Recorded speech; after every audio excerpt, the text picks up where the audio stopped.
ಎಲ್ರಿಗೂ ನಮಸ್ಕಾರ. ಪ್ರೇಮಾನು TV Kannada YouTube ಚಾನಲ್ಗೆ ನಿಮ್ಮೆಲ್ಲರಿಗೂ ಕೂಡ ಸ್ವಾಗತ. ಸ್ನೇಹಿತರೆ, ಇವತ್ತು ಬೆಳಗಿನ ಸೆಷನ್ನಲ್ಲಿ ಏನು ಸಿಟೆಟ್ ಎಕ್ಸಾಮ್ ನಡೀತು ಅದರ ಒಂದು ಇಂಗ್ಲೀಷ್ ಪೇಪರನ್ನು ಸಾಲ್ವ್ ಮಾಡ್ತಾ ಹೋಗೋಣ. ಸೊ ಯಾರೆಲ್ಲ ವಿಡಿಯೋನ ನೋಡ್ತಾ ಇದ್ದೀರಾ ಎಲ್ಲೂ ಕೂಡ ಸ್ಕಿಪ್ ಮಾಡಿದೆ ಪೂರ್ತಿ ವಿಡಿಯೋನ ನೋಡಿ, ಜೊತೆಗೆ ಸಬ್ಸ್ಕ್ರೈಬ್ ಮಾಡ್ಕೊಂಡು ನೋಡೋದನ್ನು ದಯವಿಟ್ಟು ಮರಿಬೇಡಿ ಅಂತ ಹೇಳ್ತಾ, ಸೊ ಬನ್ನಿ ಜಾಸ್ತಿ ತಡ ಮಾಡೋದು ಬೇಡ, ಆದಷ್ಟು ಬೇಗ ಎಲ್ಲ ಕ್ವೆಶನ್ಸ್ಗಳಿಗೂ ಆನ್ಸರ್ನ ನೋಡ್ತಾ ಹೋಗೋಣ.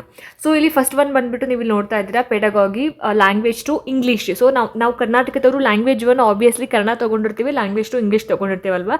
ಸೊ ಫಸ್ಟ್ ಒನ್ ಬಂದ್ಬಿಟ್ಟು ಪ್ಯಾಸೇಜ್ ರೈಟಿಂಗ್ ಇರುತ್ತೆ. ನಾನು ಆನ್ಸರ್ನ ಟಕ್ ಅಂತ ಹೇಳ್ತಾ ಹೋಗ್ತೀನಿ, ಸೊ ನೀವು ನೋಡ್ಕೊಳ್ಳಿ. ಓಕೆನಾ, ಎಷ್ಟು ಸ್ಕೋರ್ ಮಾಡಿದ್ದೀರಾ ಅನ್ನೋದನ್ನ ನಂಗೆ ಕಮೆಂಟ್ ಸೆಕ್ಷನ್ನಲ್ಲಿ ತಿಳಿಸಿ. ಓಕೆ, ಮೊದಲನೇದು ಬಂದ್ಬಿಟ್ಟು ಇಲ್ಲಿ ಪ್ಯಾಸೇಜ್ ರೈಟಿಂಗ್ ಇರುತ್ತೆ. ಸೊ ಪ್ಯಾಸೇಜ್ನ ಇಲ್ಲಿ ನೀವು ಓದ್ಕೊಂಡು ಆನ್ಸರ್ ಮಾಡಬೇಕಾಗುತ್ತೆ. ಮೊದಲನೇ ಪ್ರಶ್ನೆ ಏನು ಕೊಟ್ಟಿದ್ದಾರೆ, identify the class of the underlined part of the following sentences ಅಂತ ಇದೆ. ಸೊ ಇಲ್ಲಿ ಅಂಡರ್ಲೈನ್ ಮಾಡಿರೋದು ಯಾವುದಕ್ಕೆ, in which we can stop the progression of coronary artery diseases ಅಂತ ಇದೆ. ಸೊ ಡಿಸೀಸ್ ಅಂತ ಇದೆ, ಇದು ಏನು ಅನ್ನೋದನ್ನು ನಾವು ಹೇಳಬೇಕಾಗುತ್ತೆ. ಅಡ್ಜೆಕ್ಟಿವ್ ಕ್ಲಾಸ್, ನಾನ್ ಕ್ಲಾಸ್, ಹಾಗೆಯೇ ಅಡ್ವರ್ಬ್ ಆ್ಯಂಡ್ ಪ್ರಿನ್ಸಿಪಲ್ ಅಂತ ಇದೆ. ಸೊ ಇದಕ್ಕೆ ಸರಿಯಾಗಿರ್ತಕ್ಕಂತಹ ಒಂದು ಆನ್ಸರ್ ಅಂತ ಬಂದಾಗ ನಾವು ಅಡ್ಜೆಕ್ಟಿವ್ ಅನ್ನೋದನ್ನು ಸೆಲೆಕ್ಟ್ ಮಾಡ್ಕೋಬೇಕಾಗುತ್ತೆ. ಓಕೆ, ನೆಕ್ಸ್ಟ್ ಎರಡನೇದು, which of the following is not a motive for people to draw a vegetarianism ಅಂತ ಇದೆ. ಇದಕ್ಕೆ ಸರಿಯಾದಂತಹ ಒಂದು ಆನ್ಸರ್ ಅಂತ ಬಂದಾಗ ನಾವು ಆಪ್ಷನ್ 4ನ ಸೆಲೆಕ್ಟ್ ಮಾಡ್ಕೋಬೇಕಾಗುತ್ತೆ. They find vegetarian food cheaper than non vegetarian food ಅಂತ. So option 4. And next the implicit message that vegetarianism spreads is dash ಅಂತ ಕೇಳಿದ್ದಾರೆ. ಇದಕ್ಕೆ ನಾವು ಆಪ್ಷನ್ 4ನ ಸೆಲೆಕ್ಟ್ ಮಾಡ್ಕೋಬೇಕಾಗತ್ತೆ.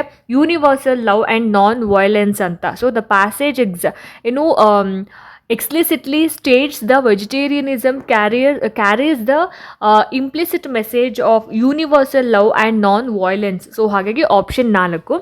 ಆ್ಯಂಡ್ ಮುಂದಿನ ಒಂದು ಪ್ರಶ್ನೆ, vegetarianism is not as popular as it should be because dash ಅಂತ ಕೇಳಿದ್ದಾರೆ. ಇದಕ್ಕೆ ಸರಿಯಾದಂತಹ ಒಂದು ಆನ್ಸರ್ ಅಂತ ಬಂದಾಗ ನಾವು ಆಪ್ಷನ್ 3ನ ಸೆಲೆಕ್ಟ್ ಮಾಡ್ಕೋಬೇಕಾಗುತ್ತೆ. It is an inward looking habit and is best cultivated in the mind ಅನ್ನೋದು. So the passage explains that vegetarianism has not spread widely because it usually is an inward looking habit and is best cultivated in the mind ಅನ್ನೋದು. So ಹಾಗಾಗಿ option 3 answer ಆಗುತ್ತೆ. And next 125ನೇ ಒಂದು ಪ್ರಶ್ನೆ, which one of the following word is most similar in meaning to the world cultivated ಅಂತ ಇದೆ. ಇದಕ್ಕೆ ಸರಿಯಾದಂತಹ ಒಂದು ಆನ್ಸರ್ ಡೆವಲಪ್ಡ್ ಅಂತ ಆಗುತ್ತೆ. And next, which one of the following words is opposite is meaning to the word tasteless as used in the passage ಅಂತ ಕೊಟ್ಟಿದ್ದಾರೆ. So ಇದಕ್ಕೆ ಸರಿಯಾದಂತಹ ಒಂದು ಆನ್ಸರ್ ಅಂತ ಬಂದಾಗ ನಾವು ಆಪ್ಷನ್ 4ನ ತಗೊಳ್ಬೇಕಾಗತ್ತೆ. ಆ್ಯಂಡ್ ಮುಂದಿನ ಪ್ರಶ್ನೆ, identify the part of speech of the underlined word in the following expression. So underline ಮಾಡಿರುವಂತಹ ಒಂದು ವರ್ಡ್ನ ಪಾರ್ಟ್ಸ್ ಆಫ್ ಸ್ಪೀಚ್ ಹೇಳಬೇಕಾಗತ್ತೆ. ಸೊ ಅಂಡರ್ಲೈನ್ ಮಾಡಿರೋದು ದಿಸ್ ಅಂತಕ್ಕಂತಹ ಒಂದು ವರ್ಡ್ಗೆ ಅಂಡರ್ಲೈನ್ ಮಾಡಿದ್ದಾರೆ. ಸರಿಯಾಗಿರ್ತಕ್ಕಂತಹ ಉತ್ತರ ಈ ಒಂದು ಪ್ರಶ್ನೆಗೆ ಆಪ್ಷನ್ 3 ಪ್ರೊನೌನ್ ಆಗುತ್ತೆ. ಸೊ ದಿಸ್ ಅನ್ನೋದು ಪ್ರೊನೌನ್. ಓಕೆ, ನೆಕ್ಸ್ಟ್ ಮುಂದಿನ ಪ್ರಶ್ನೆ, read the following statements and state which of the option given below is correct ಅಂತ ಇದೆ. So vegetarianism promotes longer and healthier leaves and helps to preserve Earth's natural resources. ಎರಡನೇದು, vegetarianism has not become very popular because it does not help in prevention or treatment of heart diseases ಅಂತ ಇದೆ. So ಈ ಪ್ರಶ್ನೆಗೆ ಸರಿಯಾಗಿರ್ತಕ್ಕಂತಹ ಒಂದು answer option A, only A is correct ಅನ್ನೋದು ಸರಿಯಾಗಿರ್ತಕ್ಕಂತಹ ಉತ್ತರ ಆಗಿರುತ್ತೆ. ನೆಕ್ಸ್ಟು ಇದು ಬಂದುಬಿಟ್ಟು ಪ್ಯಾಸೇಜ್ ಕೊಟ್ಟಿದ್ದಾರೆ. 129ನೇ ಪ್ರಶ್ನೆಯಿಂದ 135ನೇ ಪ್ರಶ್ನೆ ತನಕ ಪ್ಯಾಸೇಜ್ ರೈಟಿಂಗ್ ಆಗಿರುತ್ತೆ. ಆ್ಯಂಡ್ ಮೊದಲನೇದು ನೋಡಿ, 129ನೇ ಪ್ರಶ್ನೆ ಏನು ಕೊಟ್ಟಿದ್ದಾರೆ, what did the Young women who was hearing the complaints do ಅಂತ ಕೇಳಿದ್ದಾರೆ. ಸೊ ಈ ಪ್ರಶ್ನೆಗೆ ಸರಿಯಾದಂತಹ ಒಂದು answer option 2, she kept Har cool ಅನ್ನೋದು ಸರಿಯಾದ ಆನ್ಸರ್ ಆಗುತ್ತೆ. ಓಕೆ, ನೆಕ್ಸ್ಟು 130ನೇ ಒಂದು ಪ್ರಶ್ನೆ, study the following statements dash ಅಂತ ಕೊಟ್ಟಿದ್ದಾರೆ. ಇದಕ್ಕೆ ಸರಿಯಾಗಿರ್ತಕ್ಕಂತಹ ಒಂದು ಆನ್ಸರ್ ಅಂತ ಬಂದಾಗ ನಾವು ಆಪ್ಷನ್ 1ನ ಸೆಲೆಕ್ಟ್ ಮಾಡ್ಕೋಬೇಕಾಗತ್ತೆ. ಓನ್ಲಿ ಎ ಇಸ್ ಕರೆಕ್ಟ್ ಅನ್ನೋದು. So option 1, lack of self control makes people grief stricken. And ಎರಡನೇದು ನೋಡಿ ಇಲ್ಲಿ ಏನು ಕೊಟ್ಟಿದ್ದಾರೆ, harmonious negotiation with other people is required for self control ಅಂತ. So option 1, only A is correct ಅನ್ನೋದು ಸರಿಯಾಗಿರ್ತಕ್ಕಂಥ answer ಆಗುತ್ತೆ. ಆ್ಯಂಡ್ 131 ಕ್ವೆಶನ್, 131ನೇ ಪ್ರಶ್ನೆ, whatever successful person must have ಅಂತ ಕೇಳಿದ್ದಾರೆ. ಸೊ ಇದಕ್ಕೆ ಆಪ್ಷನ್ 3, ಸೆಲ್ಫ್ ಕಂಟ್ರೋಲ್ ಅನ್ನೋದು ಆನ್ಸರ್ ಆಗುತ್ತೆ. And next, which one of the following words is most similar in meaning to the phrase liquid getting thick as used in the passage ಅಂತ ಇದೆ. ಇದಕ್ಕೆ ಸರಿಯಾಗಿರ್ತಕ್ಕಂತಹ ಒಂದು ಆನ್ಸರ್ ಅಂತ ಬಂದಾಗ ನಾವು ಆಪ್ಷನ್ 1ನ ಸೆಲೆಕ್ಟ್ ಮಾಡ್ಕೋಬೇಕಾಗತ್ತೆ. ನೆಕ್ಸ್ಟ್ ಮುಂದಿನ ಒಂದು ಪ್ರಶ್ನೆ ನೋಡಿ 134ನೇ ಪ್ರಶ್ನೆ, harmonious negotiation is needed for dash ಅಂತ ಕೇಳಿದ್ದಾರೆ. ಸೊ ಇದಕ್ಕೆ ಸರಿಯಾಗಿರ್ತಕ್ಕಂತಹ ಒಂದು ಆನ್ಸರ್ ಅಂತ ಬಂದಾಗ ನಾವು ಆಪ್ಷನ್ 1 ಸಕ್ಸಸ್ ಇನ್ ಲೈಫ್ ಅನ್ನೋದು ಸರಿಯಾದ ಉತ್ತರ ಆಗಿರುತ್ತೆ. 134ನೇ ಪ್ರಶ್ನೆ ನೋಡಿ ಇಲ್ಲಿ, identify the part of speech of the underlined word in the following sentences. So underline ಮಾಡಿರುವಂತಹ ವರ್ಡ್ಗಳ ಪಾರ್ಟ್ಸ್ ಆಫ್ ಸ್ಪೀಚ್ ಹೇಳಬೇಕು. ಫಾರ್ ಅನ್ನೋದಕ್ಕೆ ಅಂಡರ್ಲೈನ್ ಮಾಡಿದ್ದಾರೆ. ಸೊ ಇಲ್ಲಿ ಸರಿಯಾಗಿರ್ತಕ್ಕಂತಹ ಒಂದು ಆನ್ಸರ್ ಅಂತ ಬಂದಾಗ ನಾವು ಆಪ್ಷನ್ 3 ಕಂಜಂಕ್ಷನ್ ಅನ್ನೋದನ್ನ ಸರಿಯಾದ ಉತ್ತರ ಅಂತ ಹೇಳ್ಬೋದು. ಆ್ಯಂಡ್ ನೆಕ್ಸ್ಟ್ 135ನೇ ಪ್ರಶ್ನೆ, which one of the following words is opposite in meaning to the word pleasure ಅಂತ ಇದೆ. ಸೊ ಪ್ಲೆಷರ್ ವರ್ಡ್ನ ಒಂದು ಆಪೋಸಿಟ್ ಅಂದರೆ ಅರ್ಥದಲ್ಲಿ ವಿರುದ್ಧವಾಗಿರ್ತಕ್ಕಂತಹ ಒಂದು ಏನೋ ಆಪ್ಷನ್ಸ್ನ ನಾವು ಸೆಲೆಕ್ಟ್ ಮಾಡ್ಕೋಬೇಕಾಗುತ್ತೆ. ಸೊ ಇದಕ್ಕೆ ಸರಿಯಾಗಿರ್ತಕ್ಕಂತಹ ಒಂದು answer the opposite of pleasure is grief. Option 3 grief ಆಗುತ್ತೆ. ಆ್ಯಂಡ್ ನೆಕ್ಸ್ಟ್ 136ನೇ ಪ್ರಶ್ನೆ, teacher gives the following assignments to her students of class 9th, what type of writing would this be described as ಅಂತ ಕೇಳಿದ್ದಾರೆ. So ಇಲ್ಲಿ ಈ ಪ್ರಶ್ನೆಗೆ ಸರಿಯಾಗಿರ್ತಕ್ಕಂತಹ ಒಂದು answer ಡಿಸ್ಕರ್ಸಿವ್ writing ಅನ್ನೋದು ಸರಿಯಾದ ಆನ್ಸರ್ ಆಗುತ್ತೆ, ಆಪ್ಷನ್ 3. ಓಕೆ, ನೆಕ್ಸ್ಟ್ 137ನೇ ಒಂದು ಪ್ರಶ್ನೆ ನೋಡಿ ಇಲ್ಲಿ, which of the following is true of the innateness hypothesis of language acquisition and language learning ಅಂತ ಇದೆ. ಸೊ ಈ ಕ್ವೆಶನ್ಗೆ ಆಪ್ಷನ್ 4 ಸರಿಯಾಗಿರ್ತಕ್ಕಂಥ ಒಂದು ಆನ್ಸರ್ ಅಂತ ಹೇಳ್ಬೋದು. So language faculty present in children is responsible for the production and acquisition of language in children ಅಂತ. So option 4 ಸರಿಯಾದ ಉತ್ತರ ಆಗುತ್ತೆ. ಮುಂದಿನ ಪ್ರಶ್ನೆ 138ನೇ ಒಂದು ಪ್ರಶ್ನೆ, which one of the following are bottom up listening activities ಅಂತ ಕೇಳಿದ್ದಾರೆ. ಸೊ ಇದಕ್ಕೆ ಸರಿಯಾಗಿರ್ತಕ್ಕಂತಹ ಒಂದು ಆನ್ಸರ್ ಅಂತ ಬಂದಾಗ ನಾವು ಆಪ್ಷನ್ 1 ಆನ್ಸರ್ ಅಂತ ಸೆಲೆಕ್ಟ್ ಮಾಡ್ಕೋಬೇಕಾಗುತ್ತೆ. Dictation, close listening, use of multiple choice questions, identifying positive and negative ಅನ್ನೋದು ಆನ್ಸರ್ ಆಗುತ್ತೆ ಈ ಒಂದು ಪ್ರಶ್ನೆಗೆ. ನೆಕ್ಸ್ಟ್ ಮುಂದಿನ ಒಂದು ಪ್ರಶ್ನೆ 139ನೇ ಪ್ರಶ್ನೆ ನೋಡಿ ಇಲ್ಲಿ, what does pedagogical realisation of materials mean in language teaching ಅಂತ ಕೇಳಿದ್ದಾರೆ. ಇದಕ್ಕೆ ಸರಿಯಾದಂತಹ ಒಂದು ಆನ್ಸರ್ ಆಪ್ಷನ್ 2 ನೋಡಿ ಇಲ್ಲಿ. ಆಪ್ಷನ್ 2 ಏನು ಕೊಟ್ಟಿದ್ದಾರೆ, embedding the pedagogy into the materials to enable the teacher to adopt the pedagogy ಅನ್ನೋದು ಸರಿಯಾದ ಉತ್ತರ ಆಗಿರುತ್ತೆ, ಆಪ್ಷನ್ 2. ಆ್ಯಂಡ್ ನೆಕ್ಸ್ಟ್ 140ನೇ ಪ್ರಶ್ನೆ, all learners in school begin their education in the mother tongue and move on to add many more languages as they move forward in school ಅಂತ ಇದೆ.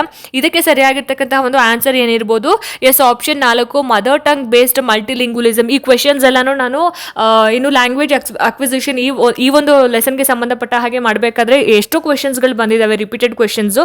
So ಈ ಪ್ರಶ್ನೆಗೆ ಆಪ್ಷನ್ 4 ಸರಿಯಾದ ಉತ್ತರ ಆಗಿರುತ್ತೆ. ಆ್ಯಂಡ್ ನೆಕ್ಸ್ಟ್ ಮುಂದಿನ ಒಂದು ಪ್ರಶ್ನೆ, Sandhya reads an article on machine learning to find some information, what is her reading known as ಅಂತ ಇದೆ.